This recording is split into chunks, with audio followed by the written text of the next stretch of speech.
9 নম্বর দফা দেখেন, ইয়াতীমের মাল খাওয়া তো দূরের কথা, আল্লাহ তাআলা বলেন মেরাজের রাত্রিতে কিন্তু এগুলো দিচ্ছেন, খেয়াল রাখবেন।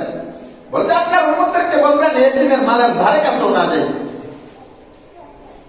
এতিম চাচা চাচা থাকে কিন্তু তার বাপ নাই, এখন সে এতিম না, তার সম্পদ তো চাচার কাছে অথবা দলিলা দিল্লা বা পটোয়ারা হয়নি।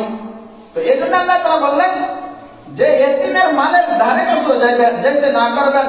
ওয়ালা তাকরাবু মালাল ইয়াতীমি ইল্লা ওয়ালা তাকতুলু মালাল ইয়াতীমি ইল্লা বিল্লাতী হিয়া আহসান হাত্তা ইয়াবলুগা শুদ্দাহ।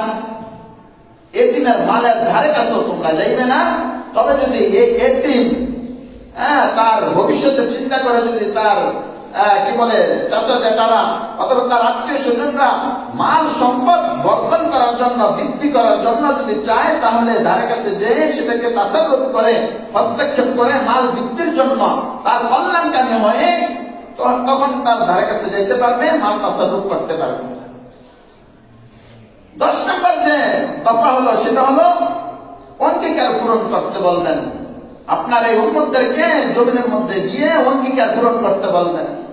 কারো কাছে ওয়াদা দিয়েছিল যে সে তাকে ওইটা দিবে, মাদ্রাসায় এত বস্তা সিমেন্ট দিবে, মসজিদে এত বস্তায় সিমেন্ট দিবে, ইট দিবে, কল্যাণ কামে ওয়াদা দিয়েছিল, সমাজ সেবক ভাবে সে সমাজের অনেক ধরনের কাজকর্ম করে থাকে। এভাবে যদি কাউকে ওয়াদা দিয়ে থাকে, তো বলবেন এই ওয়াদা যাতে, এই প্রতিশ্রুতি সে যাতে ভঙ্গ না করে। ওয়াউফু বিল আহদি ইন্নাল আহদা কানা মাসউলা।